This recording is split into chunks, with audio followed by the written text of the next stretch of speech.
Hello everyone, welcome back in my YouTube channel.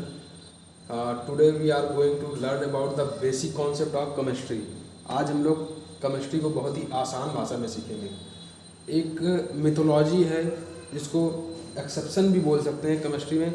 लोगों को लगता है केमिस्ट्री बहुत ही टफ सब्जेक्ट है, लेकिन किसी भी टफ सब्जेक्ट को हमें आसान भाषा में अगर समझाना आता है तो बच्चों को समझना बहुत आसान होगा। तो हम लोग इस केमिस्ट्री सब्जेक्ट को, जिसको हिंदी में रसायन विज्ञान बोलते हैं, उसको हम लोग बहुत ही सरल भाषा में आज समझेंगे। बहुत ही सरल भाषा में, जैसे कोई लैंग्वेज है, इंग्लिश लैंग्वेज है, इंग्लिश सब्जेक्ट है हमारा, उसको अगर आपको समझना है या किसी बच्चे को आपको समझाना है तो दुनिया का कोई भी इंसान है उसको सबसे पहले A for apple, B for ball और सी फॉर कैट ही पढ़ाएगा।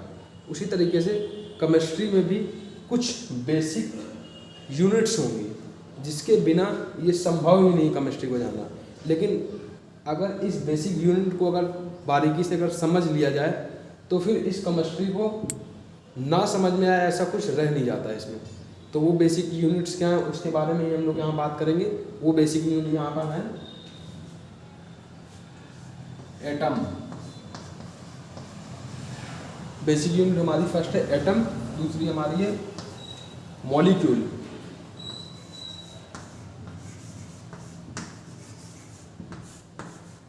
और तीसरी है हमारी एलिमेंट।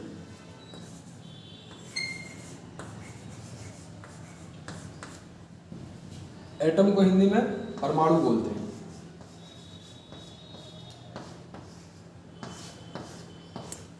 मॉलिक्यूल को हिंदी में अणु बोलते हैं, और एलिमेंट को हिंदी में तत्व बोलते हैं।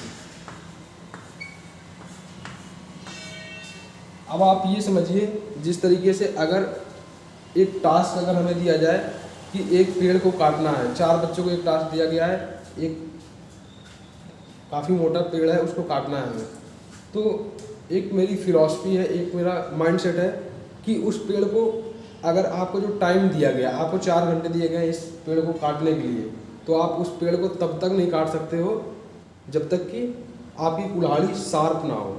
तो अगर ये टास्क दिया जाएगा तो मैं बेसिकली 3 घंटे भी लगा दूंगा अपनी कुल्हाड़ी को शार्प करने में, क्योंकि एक बार कुल्हाड़ी शार्प हो गई तो पेड़ ऑटोमेटिक कटते चले जाएंगे। तो उसी कॉन्सेप्ट के हिसाब से हम लोग चलेंगे। अगर हम लोग एटम को समझ लेते हैं, मॉलिक्यूल को समझ लेते हैं और एलिमेंट को समझ लेते हैं तो केमिस्ट्री को समझना बहुत ही आसान हो जाएगा। मतलब इसमें कुछ ऐसा रह नहीं जाएगा जो समझ में ना आए हमें। तो इसलिए इसको बहुत ही ज़्यादा इम्पोर्टेंस देनी है हमें इस वीडियो को, और हमें बहुत ही ज़्यादा फोकस करना है कि हम किस तरीके से इसको आसान से आसान भाषा में समझ सकें। तो आप समझिए, मैं सबसे पहले बात करता हूँ एलिमेंट से। तो मैं पहले आपको कुछ चीज़ें बताने की कोशिश करता हूँ, आप समझते जाइए। एटम से मिलकर बने होते हैं मॉलिक्यूल, और मॉलिक्यूल से मिलकर बने होते हैं एलिमेंट। तो एक तरीके से ये बोल सकते हैं एलिमेंट का छोटा वर्जन है मॉलिक्यूल, मॉलिक्यूल का छोटा वर्जन है एटम। तो एलिमेंट जो होते हैं वो हमारे विजुअल फॉर्म में होते हैं। वो हमको, जैसे ये चौक जो है, ये चौक जो है वो मेरा एक एलिमेंट है। एलिमेंट चौक को पूरी तरीके से नहीं बोला जा सकता है, क्योंकि एलिमेंट जो होता है वो सेम टाइप के ही मॉलिक्यूल से मिलकर बना होगा। मतलब इस मॉलिक्यूल के जो सेम टाइप के मॉलिक्यूल आपस में जुड़ के जो खाका तैयार करेंगे उसको हम लोग एलिमेंट बोलेंगे, तत्व बोलेंगे। उसी तरीके से सेम प्रकार के एटम मिलकर मॉलिक्यूल बनाते हैं। और एटम क्या होता है, वो एक सिंगल यूनिट होती है। सिंगल यूनिट, किसी भी चीज़ की सिंगल यूनिट को आंखों से देखना बहुत ही इम्पॉसिबल है। तो इसलिए इसको एक्यूमुलेट करके इस पोजीशन पर लाते हैं ताकि हम इसे रिएक्शन फॉर्मेशन में पार्टिसिपेट करा सकें। तो कुछ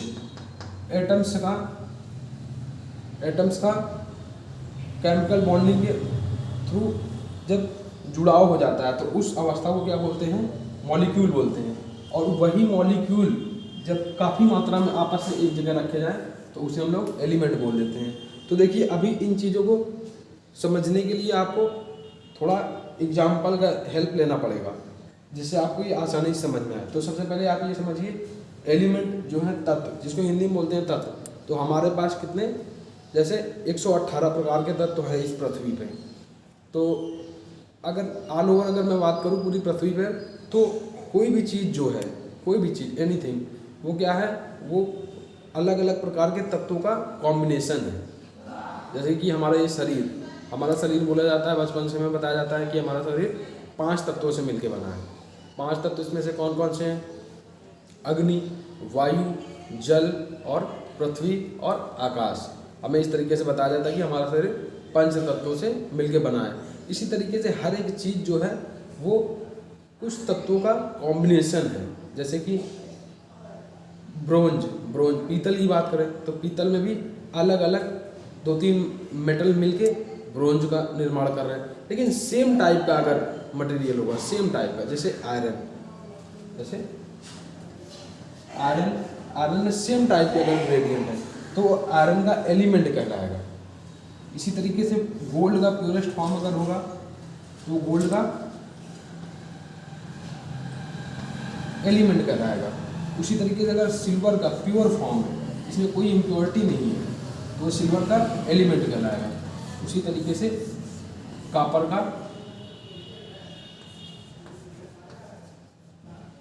का प्योर फॉर्म जो है वो कॉपर का एलिमेंट कहलाएगा।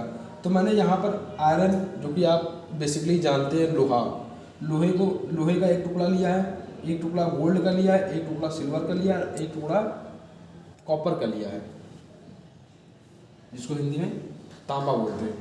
तो इसके टुकड़ों को लेने के बाद मैंने यहाँ क्लास में एक टास्क रखा हुआ है। आप सभी को मैं एक टास्क देता हूँ, जिसका विनर जो होगा, जो इस टास्क को जीतेगा, उसको 1 लाख प्राइज़ मिलेगा। 1 लाख उसको प्राइज़ दिया जाएगा। तो अगर 1 लाख अगर अमाउंट है तो टास्क भी कॉम्प्लिकेटेड होगा। तो टास्क कॉम्प्लिकेटेड होगा इस वजह से। अब टास्क क्या है? टास्क अगर कहा जाए तो बहुत आसान टास्क है आपके लिए, कि आपको मैंने ये जो आयरन का एक टुकड़ा दिया है, गोल्ड का एक टुकड़ा दिया है, सिल्वर का एक टुकड़ा दिया है, कॉपर का टुकड़ा दिया है, और 40 बच्चों की क्लास में मैंने ये अनाउंसमेंट किया है कि जो भी इस आयरन का सबसे छोटा टुकड़ा तोड़ के या काट के लेके आएगा वो विनर होगा। सिर्फ आयरन का ही नहीं, सेम चीज़ गोल्ड में भी करनी है, सिल्वर में भी करनी है, कॉपर में भी करनी है। मतलब मैंने आपको दिया तो इतना बड़ा टुकड़ा है, लेकिन आपको इसकी सबसे छोटी यूनिट लेके आनी है, सबसे छोटा टुकड़ा तोड़ के काट के जो सबसे छोटा। तो आप में से कुछ लोग होंगे वो इतना बड़ा लेके आएंगे, ये सर ये छोटा तो हो गया, ये इतना बड़ा। लेकिन कुछ बच्चे और एडवांस होंगे, वो क्या करेंगे, इससे भी छोटा लेके आएंगे, वो इतना बड़ा लेके आ जाएंगे, क्योंकि अमाउंट ज़्यादा है। 1 लाख अमाउंट मिलेगा अगर सबसे छोटा लेके आएंगे। तो कुछ लोग बहुत छोटा लेके आएंगे, इतना छोटा लेके आएंगे, वो कॉपी वगैरह पे रख के या फिर किसी उस पर रख के।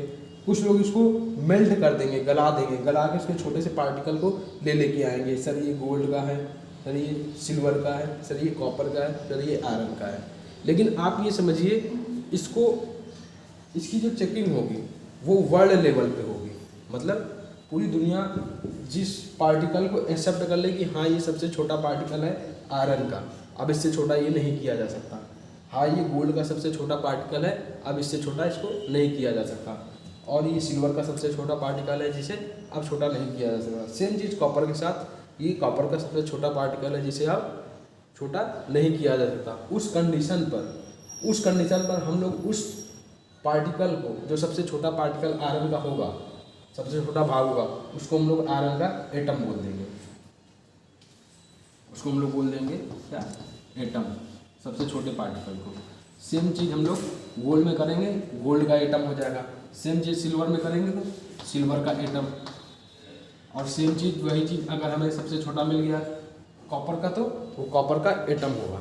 तो यहाँ से एक बात समझ में आ रही है, किसी भी एलिमेंट का सबसे छोटा पार्टिकल जो सारी कैरेक्टरिस्टिक और प्रॉपर्टीज़ को आयरन की होल्ड भी रखता है अपने अंदर, मतलब उसकी आपको इतना भी नहीं तोड़ देना है कि उसका कैरेक्टरिस्टिक और प्रॉपर्टीज़ ही वो अपनी खो दे, मूलभूत प्रॉपर्टी जहाँ से वो निकला है। आयरन की सारी प्रॉपर्टी को भी वो उसने मेंटेन करके रखा हुआ है, वो पार्टिकल क्या होगा?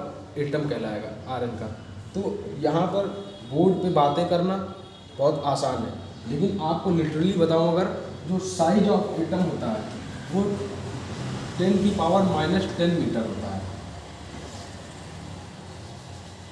10 की पावर 10⁻10 मीटर होता है जो साइज होता है एटम का।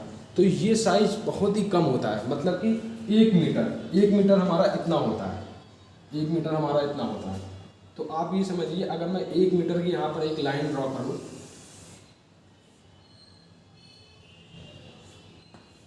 ये 1 मीटर इतना होता है हमारा।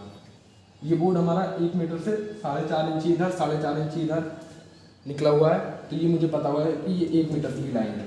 तो आप अपने घर पर 1 मीटर की एक लाइन को आप ड्रॉ करिएगा, उसमें यहाँ पे आपने लिखा 1 मीटर और डिवाइड बाई इसको कितने से करना है, 10⁻10 मीटर, मतलब 10 जीरो लगाने हैं।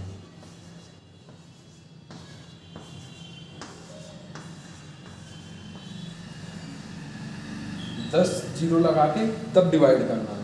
तो आप समझिए 1 मीटर को अगर मैं 2 जीरो अगर हटाऊँ तो वो 1 सेंटीमीटर के बराबर हो जाएगा, क्योंकि 1 मीटर 100 सेंटीमीटर के बराबर होता है। और इसके मतलब इस लाइन के अगर मैं 100 पार्ट अगर करके एक पार्ट को कर लूँ, इस लाइन के जितनी बड़ी लाइन है इसके 100 पार्ट करके अगर एक पार्ट कर लूँ, तब मेरे सिर्फ 2 ही जीरो हटेंगे।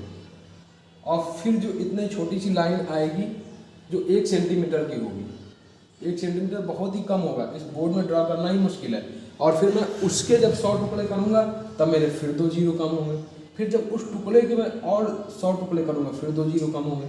मतलब कि अगर आप देखिए दूसरी लैंग्वेज अगर मैं बात करूँगा तो 3 to 6 और +7, तो ये हमारा करोड़ को डिफाइन कर रहा है। तो यानी 1000 करोड़, मतलब 1 मीटर की लाइन के 1000 करोड़ टुकड़े करेंगे, तो उसमें से एक टुकड़ा जो होगा वो हमारा एटम होगा। आप ये समझिए 2 जीरो को अगर मैं हटा दूँ तो ये मेरा कितना बचता है, 3 to 6 +7, मतलब कि 1 सेंटीमीटर।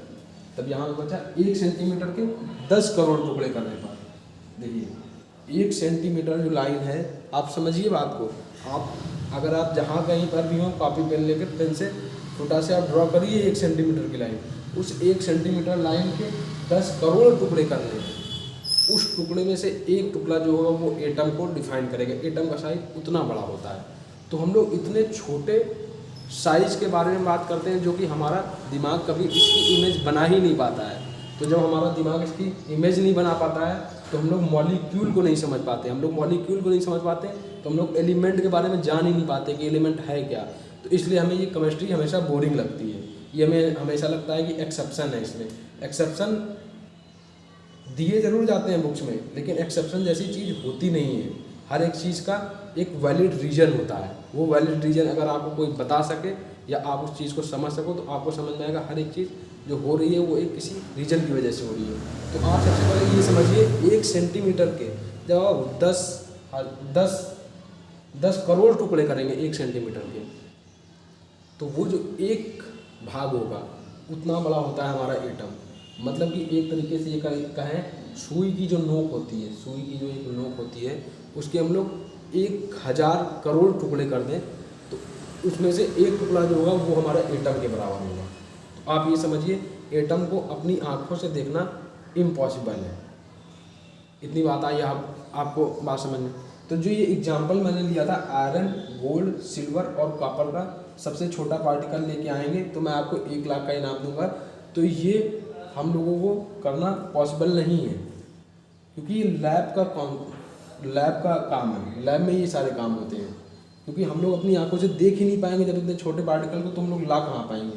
तो यानी 1 लाख रुपए यहाँ पर जीतना मुश्किल था आप लोगों के लिए।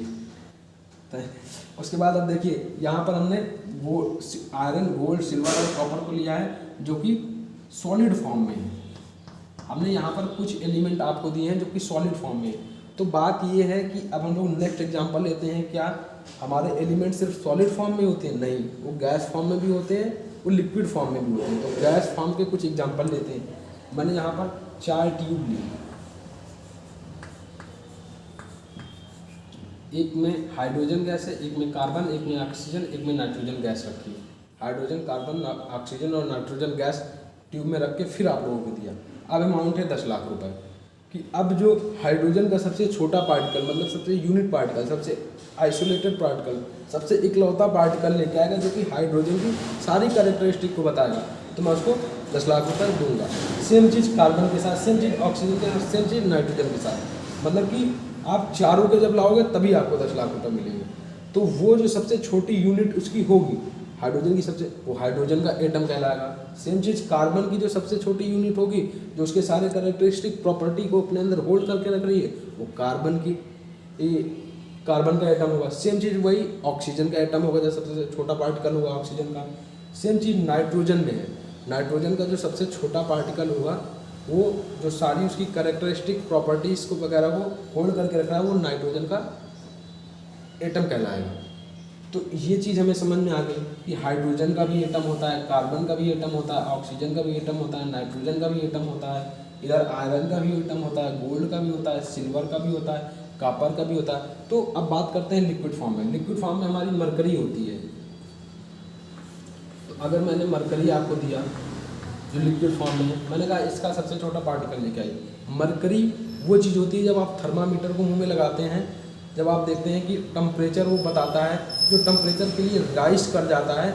जब हम लोग फिजिक्स को पढ़ेंगे तब मैं आपको मरकरी का रोल बताऊंगा, क्यों मरकरी ही लेते हैं। क्या वो राइस पानी के साथ हो सकता है? हाँ, हो सकता है, वो किसी भी मटेरियल के साथ किया जा सकता है, लेकिन हम लोग मरकरी का ही यूज क्यों करते हैं, ये जब लोग फिजिक्स की क्लासें पढ़ेंगे तब हम लोग वहाँ इसको डिटेल में पढ़ेंगे पूरा।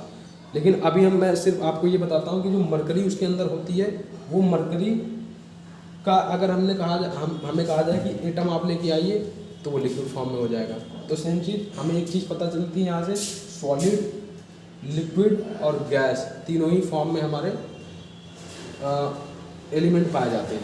तो अब बात ये होती है कि मैंने यहाँ पर आपको मैं बताता जा रहा हूँ, तो होते कितने हैं हमारे एलिमेंट। तो जैसे एलिमेंट हमारे होते हैं, आपने हमेशा बचपन से केमिस्ट्री आपको पढ़ाया जाता है, टीचर ये बोल देते हैं कि आप लर्न करके आइए। हाइड्रोजन सबसे पहला element, helium, lithium, beryllium, boron, carbon, nitrogen, oxygen, fluorine, neon, sodium, magnesium, aluminium, silicon, phosphorus, sulphur. इस तरीके से ये पूरी चलती चली जाएगी। अगर मैं इसे बोलता जाऊँ तो आपको कितने बता दूंगा, मैं 118 नंबर तक पहुँच जाऊँगा।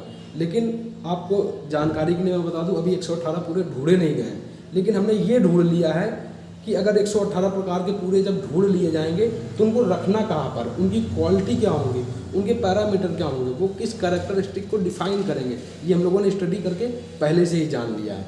क्योंकि साइंस हमारी धीरे धीरे बहुत तेज़ी से तरक्की कर रही है। तो अब ये समझिए 118 एलिमेंट्स में से हमारे जो अभी तक ढूंढे गए हैं वो 92 या 94, क्योंकि समय के साथ ये बढ़ते चले जाते हैं। तो जब सबसे पहले हमारी इन 118 तत्वों को ढूंढ के, ये एक दिन में नहीं ढूंढे गए, इसकी एक पूरी जर्नी चली है साइंस की, पूरी 400-500 साल की पूरी जर्नी, जो कि 2000 साल से चली आ रही थी। ये कॉन्सेप्ट धीरे धीरे जैसे जैसे समय के साथ आगे आया तो वो एडवांस होता चला गया। तो एडवांस होते होते किसी ने 8 तत्व ढूंढ लिए, किसी ने 10 ढूंढ लिए, किसी ने 15 तत्वों को बता दिया, किसी ने 20 तत्वों को बता दिया। अलग अलग साइंसों ने अलग अलग तरीके से उनको रखना चालू करा, फिर उनकी स्टडी करना चालू करा, फिर बिहेवियर को बताना चालू करा कि ये पार्ट एलिमेंट इस एलिमेंट के साथ बिहेव जनरेट करता है या कोरिलेशन है इसका इसके साथ। तो सेम चीज़ जब होने लगी तो इसके साथ साथ हम लोगों ने क्या किया, तो मसला ये हुआ कि कितने हैं। तो लास्ट में हमारे आते हैं मेंडलीव साहब। तो मेंडलीव जी ने हमको बताया कि हाँ हमारे पास 118 प्रकार के होते हैं सारे एलिमेंट, 118 प्रकार के। तो उन एलिमेंट्स को जो 118 प्रकार के हैं, हमें एक अरेंजमेंट करके रखना पड़ा। मतलब वो कॉलम्स और पीरियड्स में उन्होंने डिवाइड करी, एक टेबल उन्होंने बनाई।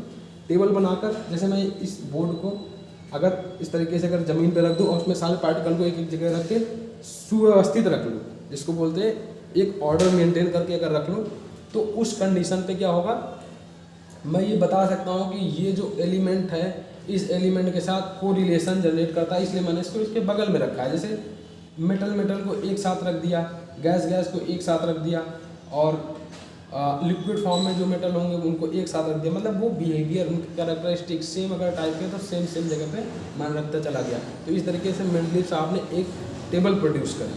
तो उस टेबल को भी हम लोग जानेंगे। तो आपको अभी एक बात समझ में आई कि हमारे पास एलिमेंट कितने होते हैं, 118 एलिमेंट हमारे पास कितने होते हैं। इस वीडियो में हमने यही जाना कि हमारे पास टोटल इस अर्थ पर 118 प्रकार के तत्व होते हैं, जो कि हालांकि अभी पूरे नहीं ढूंढे गए हैं। हमारे पास 94 अभी ढूंढे गए हैं और जानते लेकिन हम हैं कि 95 वाला बिहेवियर किस तरीके से करेगा, 96 वाला बिहेवियर किस तरीके से करेगा, 97, और आप गूगल वगैरह पर सर्च करोगे तो ये नंबर आपको बढ़ा हुआ भी दिखाएगा, घटा हुआ भी दिखाएगा। तो एक इर्द गिर्द पास के वैल्यू मैंने यहाँ पर बताई आपको। अब ये समझिए 118 प्रकार के हमारे एलिमेंट होते हैं। अब इतनी बात समझ में आ गई। दूसरी बात हमें यहाँ की इस वीडियो में ये समझ में आई कि जो 118 प्रकार के एलिमेंट हैं उसमें से हमारे एलिमेंट कुछ सॉलिड फॉर्म में होंगे, कुछ गैस फॉर्म में होंगे और कुछ लिक्विड फॉर्म में होंगे। तो ये भी हमें समझ में आया। और हो सकता है कुछ सेमी सॉलिड फॉर्म में भी हो। तो ये भी हम लोग जब उसको डिटेल में जाके देखेंगे तब बताऊंगा मैं आपको। अब देखिए एलिमेंट हमारे कितने 118 प्रकार के, जो कि हमें समझ में आता है सॉलिड में होंगे, गैस भी होंगे, लिक्विड फॉर्म में भी होंगे। एलिमेंट क्या होते हैं? सेम टाइप के मॉलिक्यूल से मिलके बने होते हैं। मतलब मॉलिक्यूल क्या होता है? सेम टाइप के मॉलिक्यूल से मिलकर बने होते हैं। और मॉलिक्यूल क्या होते हैं? सेम टाइप के एटम से मिलकर बने होते हैं। तो ये सिर्फ एलिमेंट के कॉन्सेप्ट में बात करी जा रही है। अगर मैं किसी कंपाउंड की बात करूँगा, अभी मैंने कंपाउंड शब्द का इस्तेमाल नहीं किया यहाँ, जिसको हिंदी में बोलते हैं यौगिक, वो मैं अपने अगले वीडियो में इसके बारे में बात करूँगा। तो वहाँ पर सेम टाइप के मॉलिक्यूल का इस्तेमाल नहीं होगा। सिर्फ इस वीडियो की बात हो रही है। इस वीडियो में जो एलिमेंट होते हैं वो सेम टाइप के मॉलिक्यूल से ही मिलकर बने होते हैं। मतलब वो सारे सेम टाइप के ही होंगे, उसमें डिफरेंस नहीं होगा। और जो ये मॉलिक्यूल होंगे वो सेम टाइप के एटम से मिलकर बने होंगे। तो एक बात यहाँ पर समझ में आती है कि जो एटम होता है वो हमारा साइज में बहुत ही छोटा होता है। 10⁻⁻10 मीटर जब इसका साइज दिया गया है, मतलब ये बहुत छोटा होता है। मतलब एक सुई के नोक के 1000 टुकड़े जब आप करोगे तो उसमें से एक टुकड़ा जो होगा वो एटम को कहीं जाकर डिफाइन करेगा। वो इतना छोटा होता है। मतलब कि 1 सेंटीमीटर के आप ये समझिए 10 करोड़ टुकड़े करने हैं। आप ये समझिए 1 सेंटीमीटर के 10 करोड़ टुकड़े जब आप करोगे तब जाके कहीं पर एक टुकड़ा जो होगा वो एटम होगा। तो उसको अपनी आँखों से देखना संभव नहीं है। That is not possible to see with their eyes. तो अपनी आंखों से जब हम उसको देख ही नहीं पाएंगे तो हम लोग रिएक्शन परफॉर्मेंस करा नहीं पाएंगे। तो रिएक्शन परफॉर्मेंस करा नहीं पाएंगे, इसलिए हमें क्या चाहिए? हम लोग उन्हें एक्यूमुलेट करते हैं। मतलब कि एक अकेला एटम देखना पॉसिबल नहीं है। तो भाई एक अकेला एटम अगर मैंने यहाँ रखा तो रिएक्शन नहीं करा पाऊंगा, तो उसके बगल में एक और एटम रखो, एक और एटम रखो, एक और एटम रखो। तब तक आप एटम को रखते जाओ जब तक उसका साइज बढ़ ना जाए और वो इतना ना, वो इस अवस्था में ना आ जाए कि वो अब रासायनिक प्रक्रिया में भाग ले सके, मतलब पार्टिसिपेट कर सके केमिकल रिएक्शन परफॉर्म करने में। तो जब आप एटम को एटम के पास रखोगे तो एटम और एटम के बीच में होगी क्या? बॉन्डिंग। क्योंकि वो इस तरीके से बैठा नहीं रहेगा, वो एटम अपने बाजू वाले एटम से बॉन्डिंग करके तुरंत अटैच हो जाएगा, जुड़ जाएगा। सेम चीज़ वो बॉन्डिंग से जुड़ते जुड़ते जुड़ते जुड़ते थोड़ा अपना लार्ज साइज ले लेंगे कि अब वो पार्टिसिपेट कर सके रिएक्शन परफॉर्म करने में। तो ये भी जो मॉलिक्यूल होते हैं ये कोई बहुत बड़े नहीं होते हैं, बहुत बड़े नहीं होते हैं, ये भी बहुत छोटे होते हैं। ये सुई की नोक से भी छोटे होते हैं, आप ये समझिए। तो इतने छोटे हमारे मॉलिक्यूल होते हैं। और एटम हमारे ऑलरेडी आप समझ चुके हो बहुत ज़्यादा छोटे होते हैं। तो अब इन सेम टाइप के मॉलिक्यूल को भी आप ये समझ लीजिए कैरी करना, कहीं ले जाना पॉसिबल नहीं है। तो हम लोग क्या करते हैं मॉलिक्यूल जो अब बन गए हैं उन मॉलिक्यूल को 2 मॉलिक्यूल, 3 मॉलिक्यूल, 4 मॉलिक्यूल सबको एक साथ रखते जाते हैं। और तब तक रखते जाते हैं जब तक ये उठाने योग्य ना हो जाए, कहीं लेके जाने योग्य ना हो जाए। तो उस जुड़े हुए स्वरूप को क्या बोल देते हैं? एलिमेंट, तत्व। तो इस तरीके से हमारे पास टोटल कितने प्रकार के तत्व हैं? 118 प्रकार के, जो कि किन अवस्थाओं में हो सकते हैं? सॉलिड, लिक्विड, गैस सभी अवस्थाओं में पाए जा सकते हैं। तो अभी देखिए आपका इस वीडियो को देखने के बाद होमवर्क ये है कि आपको एटम की डेफिनेशन नोट करनी है। अपनी बुक से आप नोट करिए। आप जो भी मतलब जो भी आप सर्च इंजन का अगर इस्तेमाल करना चाहें तो आप वो भी करिए, कोई दिक्कत नहीं। लेकिन मैं बुक ही प्रेफर करूँगा। आप बुक्स वगैरह NCERT की, वहाँ पर आप एटम की आप डेफिनेशन आप नोट करिए। बाई लैंग्वेज दोनों में करिए, हिंदी में करिए, इंग्लिश में करिए। और मॉलिक्यूल की भी डेफिनेशन आप नोट करिए और एलिमेंट की भी डेफिनेशन आप नोट करिए। क्योंकि अब मैं ये मान के चल रहा हूँ कि आपको आज के बाद एटम और मॉलिक्यूल और एलिमेंट में डिफ्रेंशिएशन करना बहुत ही आसान रहेगा। आपको ये सारी चीज़ें समझ में आती है। आपको एग्जाम्पल के माध्यम से इसलिए समझाया गया है ताकि आप आसानी से इन चीज़ों को समझ सको। तो जब आपको एटम समझ में आ गया, मॉलिक्यूल समझ में आ गया, एलिमेंट समझ में आ गया, तो अब आप ये समझिए, अब आप ये समझिए हम लोग ये सारी चीज़ें सीख क्यों रहे हैं। ये सारी चीज़ें हम लोग कंपाउंड के लिए सीख रहे हैं, जिसको हिंदी में बोलते हैं यौगिक। कंपाउंड क्या होते हैं अब हमारे, अगर किसी को भी अगर दिक्कत है एटम में, मॉलिक्यूल में या फिर एलिमेंट में, तो वो कमेंट करके मुझसे पूछ सकता है। मैं अपनी मेल आईडी भी आपको दे दूंगा, तो उस मेल आईडी पे आप मुझे मेल करके भी पूछ सकते हैं। अब मैं ये मान के चल रहा हूँ कि आपको केमिस्ट्री में ABC आप सीख गए हो। अगर आपको एटम के बारे में अभी भी नहीं समझ में आया तो मैं लिटरली बता रहा हूँ आगे कि आपको एक भी वीडियो नहीं समझ में आने वाले हैं, क्योंकि सारे वीडियो हमेशा एटम पे ही जाके टिकेंगे।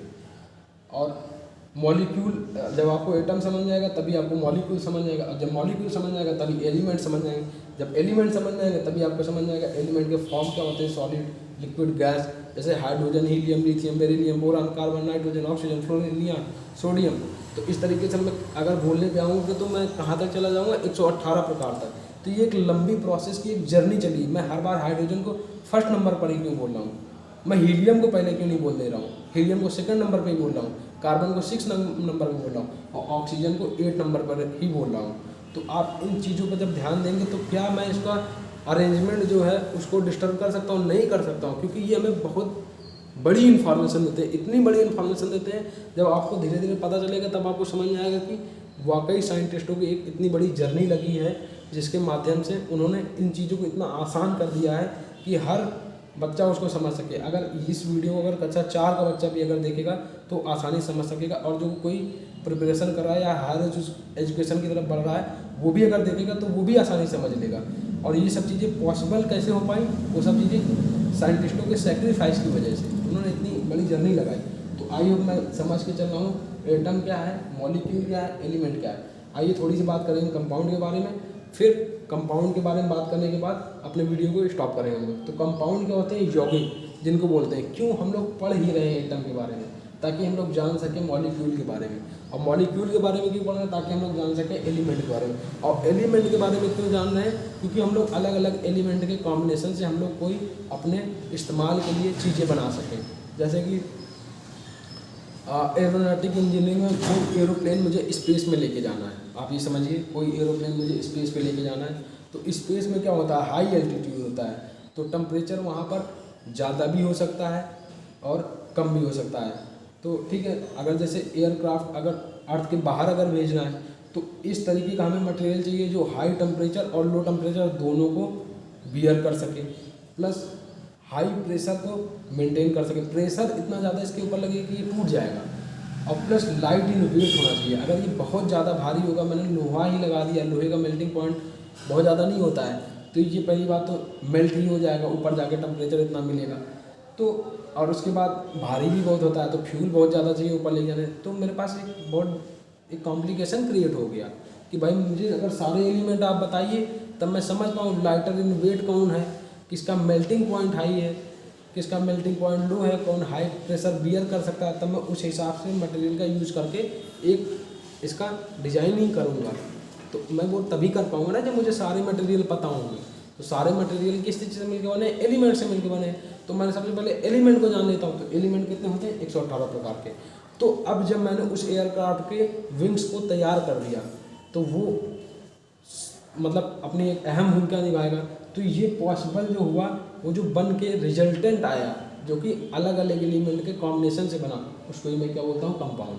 तो कंपाउंड हमारे बहुत सारे होते हैं, आप समझिए कुछ कंपाउंड जैसे H2SO4, H2O। तो इसी तरीके से कुछ एसिड वगैरह भी होते हैं, HNO3। जैसे अपना कोको कोला है, कोको कोला का भी एक फार्मूला होता है। शक्कर है, शक्कर भी कार्बन, हाइड्रोजन और ऑक्सीजन का एक कॉम्बिनेशन से बनी। तो कार्बन, हाइड्रोजन और ऑक्सीजन 3 एलिमेंट से ये मिलकर बना हुआ है। तो इसी तरीके से H2SO4 सल्फ्यूरिक एसिड, ये भी एक कंपाउंड है, किसी जगह इस्तेमाल हो रहा है, लेकिन ये किस किस चीज़ से मिलकर बना है, हाइड्रोजन, सल्फर, ऑक्सीजन, मतलब 3 एलिमेंट है इसमें, हाइड्रोजन, सल्फर और ऑक्सीजन। और इसी तरीके से H2O, यहाँ पर H2O, ये अगर वाटर की बात करूँ तो वाटर को जब तोड़ के देखा गया तो वो भी 2 एलिमेंट से मिलकर बना था, हाइड्रोजन और ऑक्सीजन, जो कि हमारे यूज में भी आ रहा है। तो इसी तरीके से हम लोग जब अगर सारे एलिमेंट के बारे में जान जाएंगे तब हम लोग इसकी स्टडी अच्छे से कर पाएंगे। तो आपको समझ में आ रहा होगा कि क्यों जानना ज़रूरी है एटम के बारे में, क्यों जानना ज़रूरी है मॉलिक्यूल के बारे में, क्यों जानना है एलिमेंट के बारे में। और मैं आपको एक बात बता दूं, एटम भी किन्हीं चीज़ों से मिलकर बना होता है, उसकी स्टडी हम लोग अभी करेंगे अभी आगे, लेकिन आप एटम तक ही सीमित रखिए। मैं आपको ये मान के चल रहा हूँ कि आज आपको एटम के बारे में सब कुछ पता है, मॉलिक्यूल के बारे में सब कुछ पता है, एलिमेंट के बारे में सब कुछ पता है, और कंपाउंड क्या होते हैं वो अलग अलग एलिमेंट जोड़ के या फिर अलग अलग प्रकार के मॉलिक्यूल मिलकर क्या बनाते हैं, यौगिक बनाते हैं। आप ये समझिए कंपाउंड बनाते हैं, क्योंकि एलिमेंट तो रिएक्शन परफॉर्मेंस में पार्टिसिपेट करेंगे नहीं, मैं बार बार बता रहा हूँ। एटम पार्टिसिपेट कर नहीं सकते हैं क्योंकि बहुत छोटे हैं, तो रिएक्शन परफॉर्म करने में पार्टिसिपेट कौन करता है, मॉलिक्यूल। तो अलग अलग प्रकार के मॉलिक्यूल मिलकर के क्या बनाते हैं, कंपाउंड बनाते हैं। तो हमारे कंपाउंड क्या होंगे, हमारे दैनिक जीवन में इस्तेमाल होंगे। तो आप ये भी देखिएगा कि कितने कंपाउंड हैं टोटल, तो आप देखेंगे ये कई लाखों में कंपाउंड हमारे पास हमेशा से अवेलेबल है।